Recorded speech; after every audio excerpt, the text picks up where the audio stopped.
Happy Thursday, everyone. Welcome back to Final Expense Telesales. My name is Dana Neeson, and I have a call review for you today. Yep, we are back to training, coaching, analyzing sales calls, helping you get stronger every single day by understanding the process we have to take clients in from hello to congratulations. And today I have a call review from someone who's not even on my team. In fact, he was one of the contestants on Cody Askin's Ultimate Agent that I had a chance to participate in and be a coach.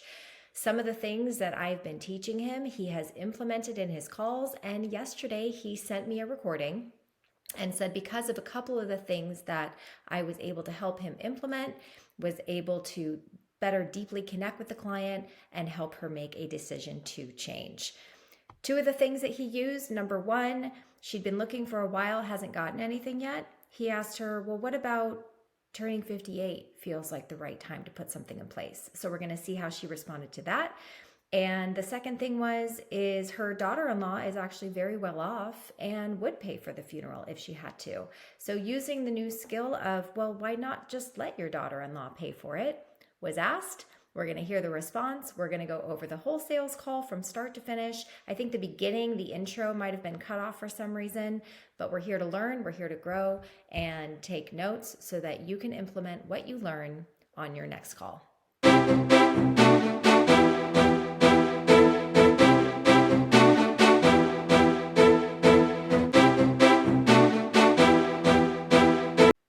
If you are just now finding this channel, thank you so much for being here. I am the owner and founder of Empower Life Group. We are a remote telesales agency specializing in simplified issue life insurance. If you'd like more information on how to join our team, my contact information is in the description below. All right, let's get started with this call review. Someone else? No, I am just myself. Just for yourself, okay. Very good. And then, Jeanette, tell me a little bit about, what has you looking into this today? Have you experienced a loss recently, or is No, something I'm in place just at the moment? 58, and I'm 58, and I don't have a lot, but, I don't want to leave my kids with the debt that I can't fulfill before I drop. Okay. How many kids do you have, Miss Jeanette? I have 4. 4 kids. Very good. Any grandkids? Yeah, so far I have 5. 5. So you got a whole basketball team over there, Jeanette. Yes, but some need to learn to tie their shoelaces. Yeah. My wife and I, we had our first baby boy last year. He's turned in 18 months this week, actually. Oh, congratulations. Don't teach him to walk and talk, and you'll have a smooth sailing. Well, he's already passed us on that. He's already walking and talking. Yeah. It's awesome, isn't it? It is the best. There's nothing like it. Yes, ma'am. So you said nothing in place right now then, Miss Jeanette, and you're just hoping to make sure that your kids are taken care of?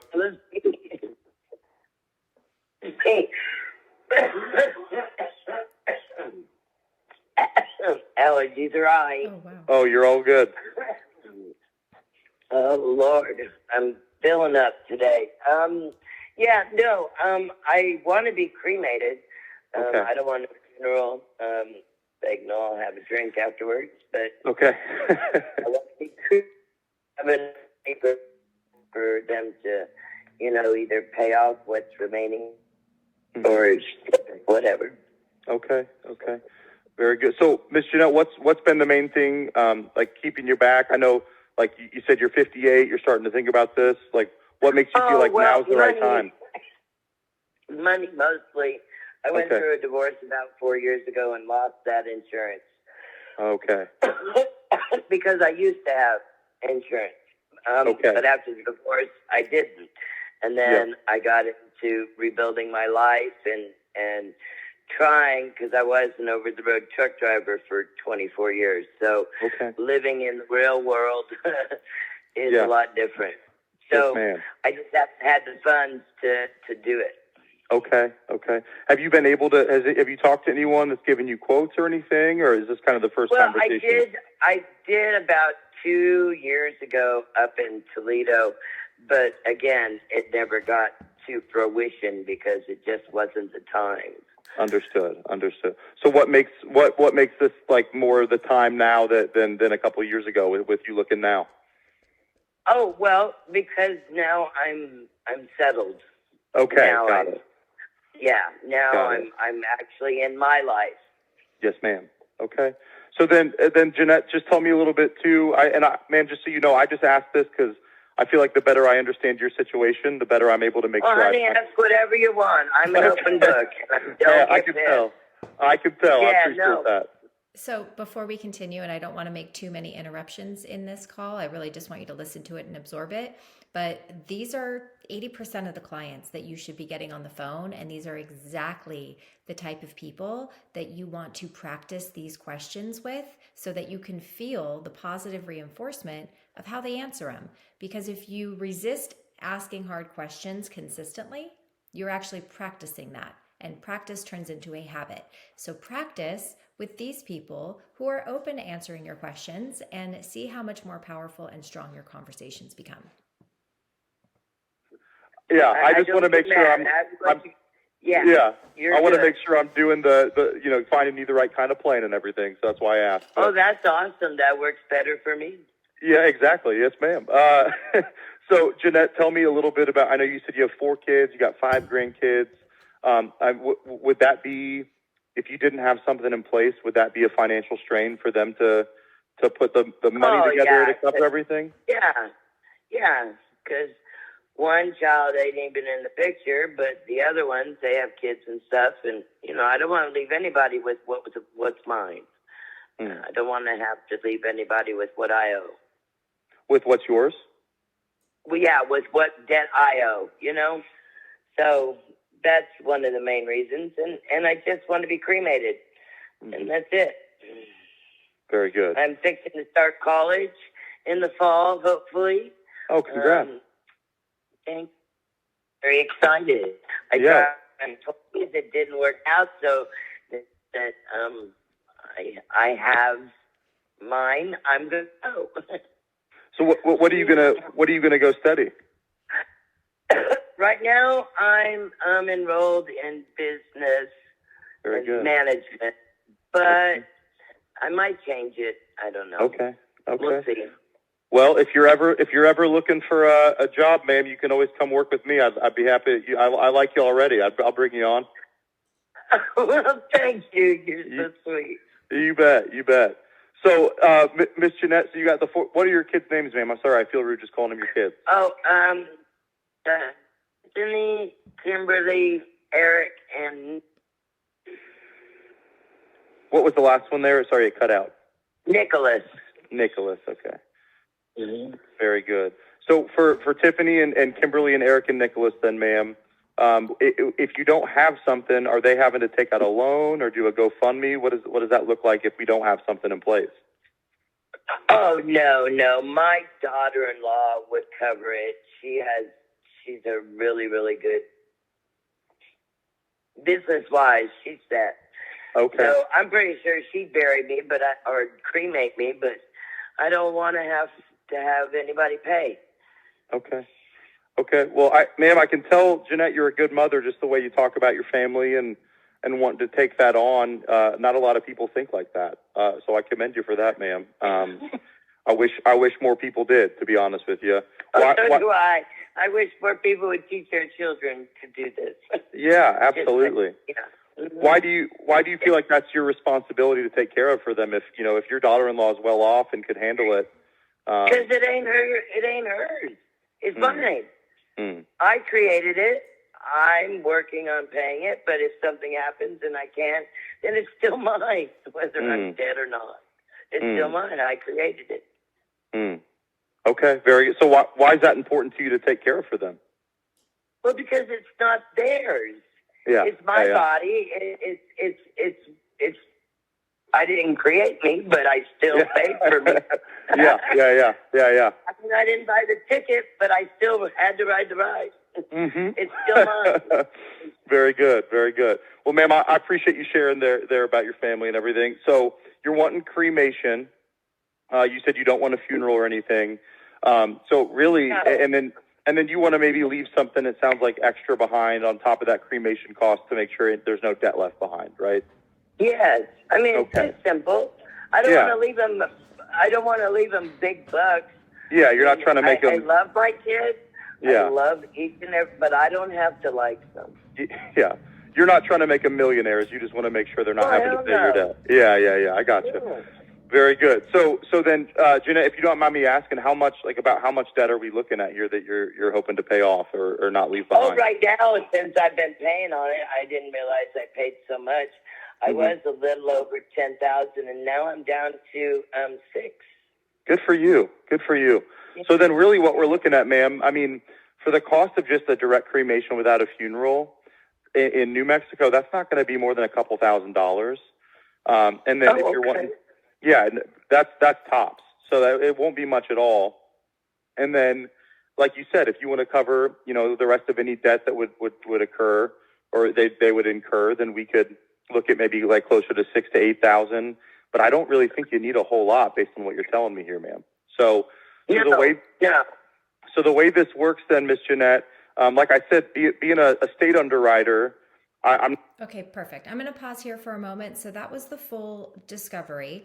And I hope you could hear, like, yes, we have a client that's interested. And the mistake that I don't want you to make as a listener is to think, well, she was a lay down, right? Because the reality is we talk to people every single day that are interested, that say they want it to be taken care of. And then we get to the end of the call and they say, I want to talk to my daughter-in-law first, or I want a day to think about it, or I want to go check my this sounds really great, but I just want to go check my finances and make sure that that's the plan that works for me. And that happens because we haven't created emotional certainty in the decision to make a change. Okay, and part of what Clark did here is that he identified that this person has been shopping for a while, hasn't done anything about it yet. We know that it was because of finances, but he brought up the shift. Like, so what about being 58? Like, what's changed? Like, why now? Right? So that creates the first step of urgency. Then when he uncovered that the daughter-in-law is well off and can pay for it, yes, she volunteered that she didn't want to, but we pushed a little bit deeper. Like, why wouldn't you just let your daughter-in-law pay for it and save the money? Like, almost purposely take the sale away. Now, a couple of things that I think that Clark could do to increase the quality of the emotional certainty of this call is talk about things like, so putting this in place, knowing that it's taken care of, what would that do for your kids? Like them knowing that money is the last thing they have to worry about, and kind of get the client to say, oh, they would be so relieved, because you never know what someone's financial situation is going to be like at that time. Like they won't have to do a GoFundMe. And then we move it to the client themselves. So that's great to hear. I'm glad that you would want to take that burden off of them. I guess for you though, while you're still here, you knowing that you've been able to take action and put something in place to protect them, like what would that do for you personally as their mother and as a grandmother of 5? Like, what would that do for you? And I want her to say that would give me, peace of mind. It would make me feel like I'm still taking care of them. And then we can move into the consequence question of, so what would that look like if we couldn't find something that was affordable and you continue to go without putting something in place? What happens then? And then we find, well, my daughter-in-law could take care of it, but is that what you want? Like, do you want your daughter-in-law to have to take care of it if she didn't have to? And so all of those things kind of help paint all these different scenarios and all of these pictures that by the time we get out of discovery, right, we have someone, for the most part, that's pretty emotionally ready to make a change. And I don't know, I think he uses a slightly different script than what I would use. From here, I personally do go into credibility, like this is how it works, this is who I am, send them my credentials. Then I move into educating them on the difference between term and whole life, making sure they understand what type of policy we're going to be looking for, how much coverage would be appropriate, and then we move into health questions and try to find something comfortable and affordable. This isn't a super hour-long process. All of this can be done in 15, 20 minutes, right? It's just about not letting the customer overtalk, not you overtalking. It's being very, very to the point, knowing when you have to ask good questions, clarifying questions, get people to go deeper, not respond with empathy, respond with questions before we provide empathy, before we push forward. Let's see where he takes it. I'm not calling you from one specific insurance company here. I work with every carrier in the state of New Mexico. Okay. Yeah. So what I can do for you is, rather than making you call around and fill out forms with 10 different companies, really my goal is, on this call, I can, in a couple of minutes, look at every company that provides insurance in the state of New Mexico.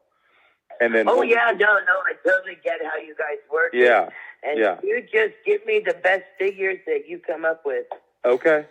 So let's do that. So then, and then from there, ma'am, just so you know, that there's no payment today or anything like that. Based on the one that sounds best to you, what we'll do is I'll just help you put in an application that takes a couple minutes tops. And then they'll tell us while we're on the phone if you're approved. And then once we know you're approved, then we can kind of decide, you and I, when you want to start that in the future. Okay? Oh, okay. Perfect. What I really liked that he did there, first of all, Clark, he has such a gift of making people feel like they're safe and they're going to be taken care of. You can't necessarily teach that. You have to embody that. Like, what type of person shows up on a call that makes a person feel like their hand is being held through the entire process? Who do you need to become in order to show up with that type of confidence and charisma? One of the things I really liked that he did is he made the application part no big deal. Just takes a few minutes tops, right? Where, like, we know that it could take longer than that, especially if they have a hard time with the signature process, but we want to paint it like it's no big deal. Because if you make the mistake and say it's going to take 15, 20 minutes, like, you're literally creating the objection of, oh, I don't have time for that. Call me back later. So I just want to point out that I thought that was a really pivotal moment in creating how easy the process is. Great job, Clark. Oh, that's awesome. Excellent. So on the form here, Miss Jeanette, you put your birthday is May 17th. So, well, happy belated birthday. Thanks. You don't sound 58, if that helps. Oh, I don't look it either. There you go. Were you born and raised in New Mexico, ma'am? Oh, no, I was born in Northern California. Okay. Beautiful part of the country. But I've lived in several states. I've lived in Oklahoma, New Mexico, Missouri, Ohio. Where in Ohio? I've just recently moved back to Ohio, actually. Oh, Toledo. Okay, I'm a little south of where you're at. I'm in Cincinnati, a couple hours south. Oh, yes, sir. You're a little southeast. Yes, ma'am. I have friends up in Toledo, so very good. Okay, and then Miss Jeanette, my mother would slap me if she heard me ask you this question, but I have to for my form here. Okay. Do you mind sharing your height and weight with me, ma'am? Oh no, I am 169 and. Okay, I'm going to pause through the health questions. And I'm going to go to where he prevents price quotes. So Clark, hey, if you're listening to this, I want you to think about, if you ever have a conversation with someone that goes this well, and then you give them pricing, and then you get hit with, wow, well, I mean, I saw something online that says that I could get 20,000 of coverage for $15, or my Aunt Susie, she has a $30,000 policy and she only pays $20.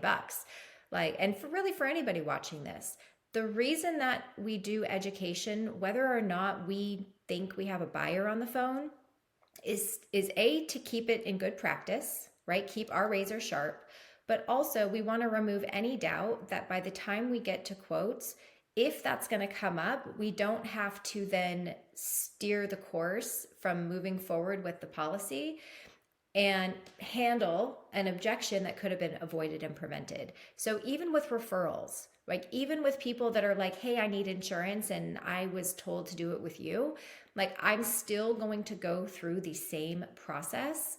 So that way I know that if something does come up, I've already covered it, right? Like, it may not happen a lot, but if it does, wouldn't it be nice to know that you've already pre-handled it? So I would still, even with someone like her, where you're like, oh yeah, this girl's ready to buy, it actually does her a disservice by not educating her or helping her understand, because she could see something online in the future or get something in the mail in the future that would create doubt that what you sold her was more than what she could get somewhere else. And if we didn't help her understand it, then maybe there's no anchor there, and hopefully she does call back and ask you about it. But if she doesn't, I just want to make sure that we have all of our bases closed for the benefit of the client and for the benefit of yourself as an agent. Let's fast forward. Ma'am. And then Miss Jeanette, on here, you have your last name is Kelly. Is that 15,000? So that's below 6,000 for, okay. And then can you tell me if it sounds way too high or sounds about right? So that way I know what to look at for you. Yeah. Okay. That sounds great. Okay. So, and again, if it sounds too high, we go lower. Okay. That doesn't mean that's what it's going to cost. I just want to gauge this. So between like 150 to 200 a month. I can do that. I can probably do the 150 a month. 150. Okay. So here's the good news for you, Jeanette, is what you need isn't going to be even close to that. So we can keep it well below that, but I just want to know your ceiling. So what I'll tell you is what 150 would get you. Okay. And then we can look at your other options here. Okay. So that 150 a month, ma'am, set aside for Kimberly and Eric and Nicholas and Tiffany, that would get them $36,474 when you pass. Yeah, no, let's take that down. Okay. Mexico is going to cost me no more than $3,000 to cremate me and get me a jar, right? Right. And then obviously they'd be able to pay off your debt. So with some of that, yeah, yeah. Well below 6,000 if I have any debt at all. Yes, ma'am. So let's look at this then. And I was going to tell you, I don't think you need 36,000 for them at all. But I was just going to, I was just going to tell you what that would look like. So ma'am, that 15,000. So that's a comfortable amount where that's going to cover your cremation and any other maybe expenses that pop up. You never know, and then cover the rest of your debt. That 15,000, you'd be setting aside $63.24 a month. Oh, that's awesome. Okay, I'm going to pause there. One of the things that I want to make sure that you heard there was the description of what the policy will cover. Too often we hear new agents or inexperienced agents say things, well, you can get $5,000 for 65, $15,000 for 120K for this. Like, we just make it so casual, like we're buying apples at a grocery store, and not personal or tied to the outcome of what this policy will do. First of all, please don't ever say 10K, right? We want to say 1,000. We want to speak the language of our clients, not the language of our friends. So this way, before he gave the price, he brought it down to 15,000, and he was very descriptive about what that policy would provide for her kids. Please make sure that you do that. That really brings up the emotional urgency of what this policy will do for them. We gave the price. Oh, that's awesome. We went ahead and did the application. From hello to that's awesome was 24 minutes. The rest of the total call in full, including underwriting and application and probably a cool down at the end, is 40 minutes. And actually, let's listen to that cool down, because I think that's an important part of the sales process that people often miss. Which is, congratulations, you got approval for all of this. So call me if you need anything. Take care. And we just leave them, and we're off to the next call. I haven't heard what he did at the end of this cool down, so hopefully he did take those extra steps and make her feel good about her purchase.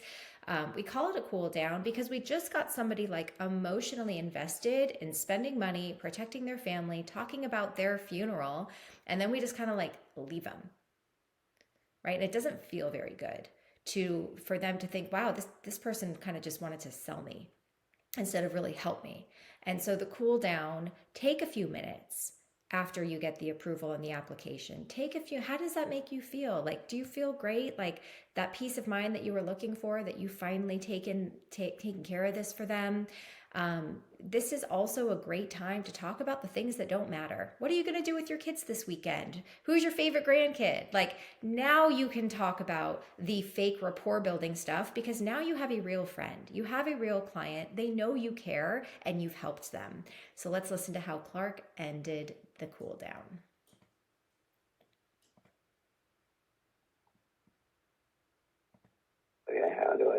While that's loading, ma'am, a couple things. So one, like I told you, I'll be your personal agent going forward. Okay. So if you ever have a question, you've got my cell phone. You can text me there any time of day. Two things I would ask of you. The first here is if this ever becomes unaffordable, Miss Jeanette, give me a call and let's look at even temporarily, we can reduce that amount of coverage to at least make sure. Oh, that's awesome. Yeah. So to at least make sure that bare minimum, the cremation is covered, right? If we need to knock it down a little bit, we can do that. So you still have peace of mind and it's a little more affordable. And then the other thing, ma'am, if you ever get a call from another agent or underwriter, please feel free, take that call. No pressure at all. My ask of you is that you take notes on what they're telling you and then give me a ring and let's talk through what they're saying together. Okay.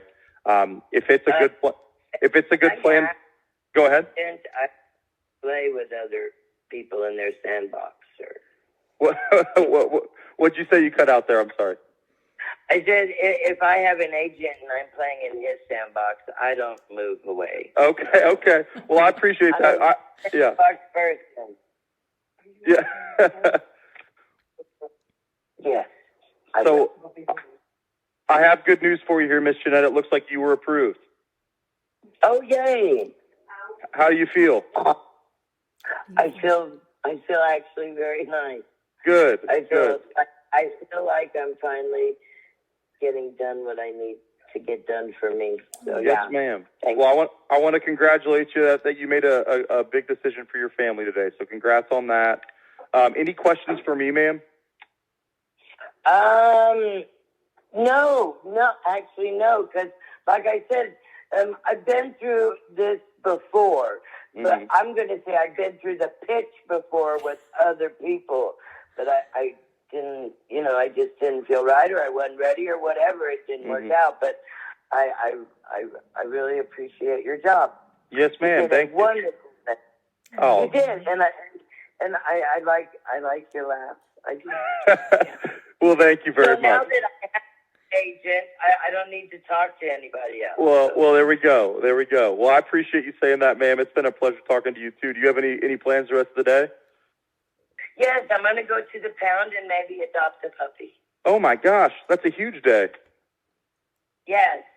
Well, I've enjoy been that. wanting it for a long time for protection when I'm on my own because I'm staying with family now. And so maybe today we'll see. Heck yeah. Well, you enjoy that. You have a specific kind of dog in mind, or just anybody that catches your eye? Just I don't want the long hair because of shedding, but yeah. We'll see. You never know who you bond with when you. I like it. I like it. Very good, man. Well, I appreciate your time today, and you holler if you need me, okay? But good luck on the puppy, guys. Baby, you got. Thank you, ma'am. I appreciate it. I will. All right. We'll talk to you later, Clark. All right. God bless you, ma'am. Bye-bye. All right. So he did a great job in the cool down.